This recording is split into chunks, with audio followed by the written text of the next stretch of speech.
I don't know. I think there's a correlation among the current populist right, a close enough correlation on what counts as meritocratic. Okay, so yeah, social Darwinist. In worst case scenario, it could be, yes, but I don't think it has to be. I do honestly think that when you have filters in place in society, they don't have to be particularly complicated. Not something that different meritocratic thinkers would significantly disagree on. Mostly basic things, basic even just the obvious crimes. And you actually enforce them, and you have a relatively healthy economy, and you have availability of social mobility, and all the basic things a society should have, the things that have been degraded in our societies. You just have that, you enforce the filters, then you will get almost no one who cannot find somewhere to fit in, but it won't be racially biased necessarily. And if it is, then that will sort itself out genetically over very few generations. So I disagree that you're going to get, maybe interpreting what you're saying here, you're going to get a racially correlated problem forming. You will get people that fall afoul of a meritocratic system, but that problem is, and I mean, it's always going to happen, but the problem also sorts itself out over generations due to selection. So the ones who are less worthy will propagate themselves less often. That's how things move forward. It's called social Darwin. It's called social Darwinism. Yes. Well, a little bit, only to the extent that all life is Darwinist. I'm laughing because I've just listened to you describe social Darwinism to me. Not as much as you seem to be implying. There's degrees of it. It's just a little social Darwinism. There's a treat. I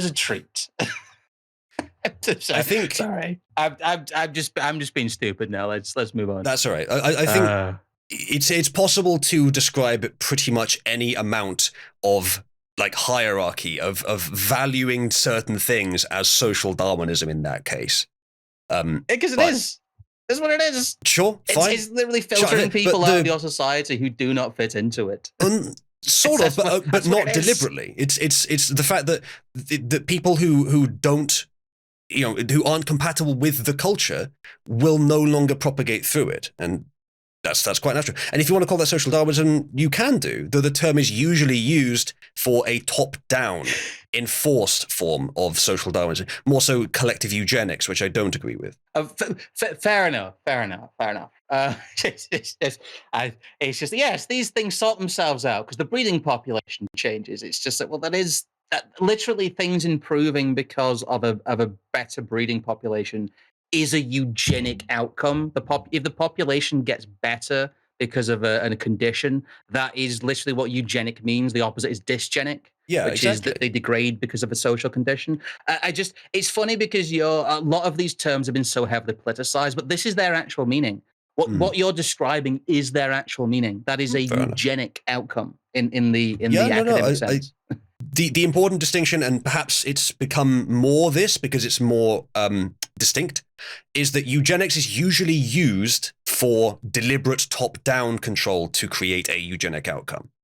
I'm distinctly not requesting a top-down solution, and it may well be that I'm simply using the terms as they are, technically more appropriate, but they're not. I'm not using those terms as they are usually used. So if someone were to describe me as a eugenic social Darwinist, that would be very misleading because they're not used the way I'm arguing for them. Individualist for any of that stuff, which rules it out. Those are third rail terms is the issue, and that once you look into the meaning, the actual meaning of a lot of terms that are thrown around like that, you start to realize that really they're just much more nuanced concepts that have been slandered.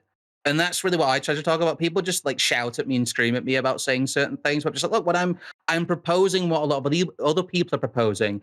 I'm just not bothering to avoid the actual terms that people have become too scared to use because I think that's stupid. I understand that, but you like language does change. You got to be careful not to give people the wrong impression, even if at some point in history, or maybe technically by some definition, the term does match what you're describing. If that's not how people use it, it could still be misleading. So I can understand why that might happen. And I wouldn't avoid the terms out of fear. I would avoid the terms out of wanting to be clear.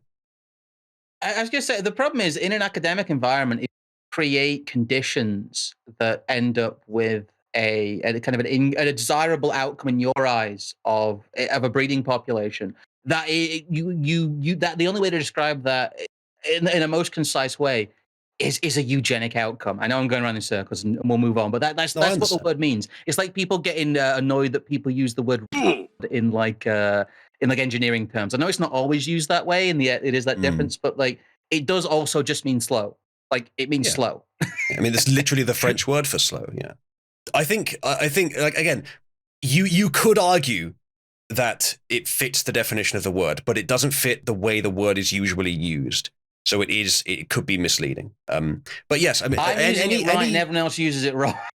that's why. Well, maybe, but then again, it could still be misleading, and that is important. That even if you think you're using it right, words don't really have objective definitions. But if you think you're using it right, it still could be misleading, and that is a strong argument to use it a different way. Any reasonable person, any sensible thinker would agree that they would prefer a genetic improvement, a eugenic outcome, as you've defined it. But most of them, almost all of them, would still say they don't want eugenics, because that word today means top-down deliberate control of genetics. And it's not about the improvement to genetics. That's not the problem. It's the fact that we can't trust anyone to do that properly without using it to their own ends or without making a mistake, and other reasons as well.